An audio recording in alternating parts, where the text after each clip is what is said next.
విజయనగరం జిల్లా మెంటడ మండలంలోని జయతి గ్రామంలో ఎంపీడీఓ పాండ్రంకి త్రివిక్రమరావు ఆధ్వర్యంలో కులగణన కార్యక్రమాన్ని చేపట్టారు. నిన్నటి నుండి మండలంలోని 19 సచివాలయ పరిధిలోని అన్ని గ్రామాల్లో వాలంటీర్ల సహకారంతో కులగణన కార్యక్రమాన్ని చేపట్టినట్లు తెలిపారు. ఈ కార్యక్రమాన్ని జిల్లా అధికారుల ఆదేశాల మేరకు 10 రోజుల్లో పూర్తి చేస్తామని అన్నారు. ఇంకా ఎవరైనా వలసలు వెళ్లి ఉంటే వారు వచ్చిన తర్వాత వారికి కూడా కులగణన చేస్తామని తెలిపారు. ఈ కార్యక్రమంలో రెవెన్యూ కార్యదర్శి రాంబాబు, పంచాయతీ కార్యదర్శి సత్యనారాయణ, సర్వేరు సింధు, వాలంటీర్లు తదితరులు పాల్గొన్నారు.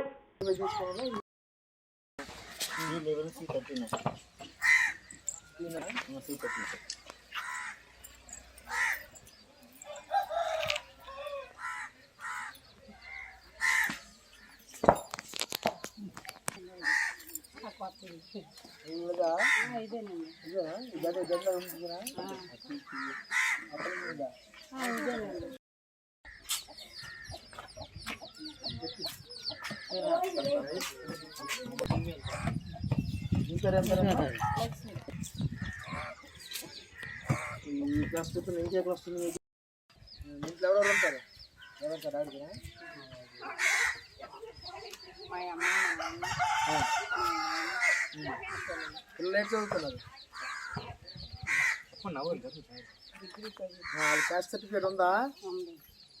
మీరేంటి కులం?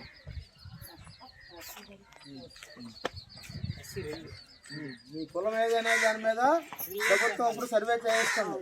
అంటే మేము ఏదో నచ్చినట్టు ఏదో కులం రాసికుండా మీరు ఏదైతే చెప్తారో ఆ కులాన్ని ఇందులో ముద్రేయడం ద్వారా చెప్తున్నాం. దాన్ని ఇతను సర్వే సచివాలయ ఉద్యోగి వీళ్ళందరూ కూడా కన్ఫర్మ్ చేస్తారు. అప్పుడు మీ కులం తాలూకు మీ అందరి పేర్లు డేటాలో ఉంటాయి. రేపు ఎవరికైనా మీ పలానా కులం అని తెలియదు రాదన్న ఇబ్బంది లేకుండా దాన్ని బట్టి సర్టిఫికేట్ ఇవ్వడానికి కూడా కొంత ఈజీ అవుతుంది. దీన్ని బట్టి సర్టిఫికేట్ ఇచ్చి కానీ మిగతా వెరిఫికేషన్కి ఉపయోగపడుతుంది. సరే, ఎవరు బయట ఉన్నా సరే ఈ సర్వే చేయించుకోవాలని చెప్పండి. మీ వాళ్ళు ఎవరైనా పండగకి వచ్చి వెళ్ళిపోయి ఉండొచ్చు. వాళ్ళు మీరు వేలు ముద్ర వేస్తే కానీ ఆ సర్వే పూర్తి అవ్వదు.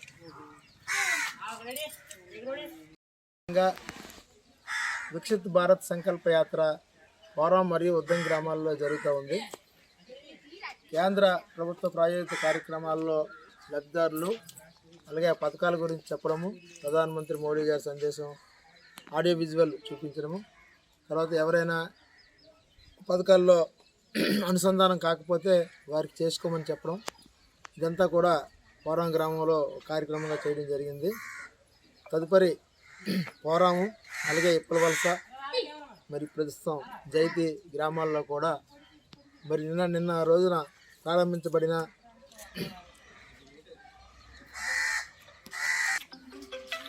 చెప్పే కులగణన ఇంటింటికి వెళ్ళి వాలంటీర్లు అలాగే సచివాలయ సిబ్బంది మరి కుటుంబీకులు ఎవరైతే ఉన్నారో వాళ్ళ సహకారంతో చేసే కార్యక్రమం నిన్న శ్రీకారం చుట్టడం జరిగింది.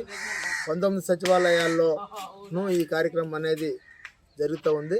264 వాలంటీర్ క్లస్టర్లో ఈ కార్యక్రమం అనేది ప్రారంభించుకొని 28/1/24లోగా పూర్తి చేయడము, అలాగే ఇంకా ఎవరైనా ఉండిపోతే గ్రామాంతరం వెళ్ళిపోతే వాళ్ళు 29వ తారీఖున రమ్మని వాళ్ళది కూడా సర్వే చేయడానికి ఈ సర్వే డేటా అనేది మరి వేరు సంక్షేమ పథకాల్లో వినియోగించుకోవడానికి వీలుగా వారి యొక్క కేవలము కులమనే కాకుండా ఆర్థిక సామాజిక అంశాలు కూడా ఇందులో క్రోడీకరించడము, అలాగే చాలామందికి కొన్నిసార్లు కుల ధృవీకరణ ఇచ్చే విధంలో ఇబ్బంది అయినప్పుడు వాళ్ళు ఎవరు ఏంటి ఎక్కడ ఉంటారు అనేది తెలియని పరిస్థితి ఒక్కోసారి వస్తుంది. కాబట్టి ప్రభుత్వం మరి ప్రతిష్టాత్మకంగా మన ఆంధ్రప్రదేశ్ ప్రభుత్వం వాలంటీర్ల ద్వారా మరి ఇట్టి కార్యక్రమాన్ని పూర్తి చేయడానికి నిన్నటి మొదలుపెట్టడం జరిగింది. ఇది అన్ని క్లస్టర్లలో కూడా ఈరోజు ఓపెన్ చేసి సచివాలయ సిబ్బంది కూడా ఇందులో పాల్గొంటూ ప్రతి ఇంటికి సర్వే పూర్తి చేయడానికి గృహస్థు, వాలంటీరు, సచివాలయ సిబ్బంది ముగ్గురు కూడా బయోమెట్రిక్ అథెంటికేషన్ ద్వారా ఈ సర్వే చేయడము, మరి ఈ సర్వేను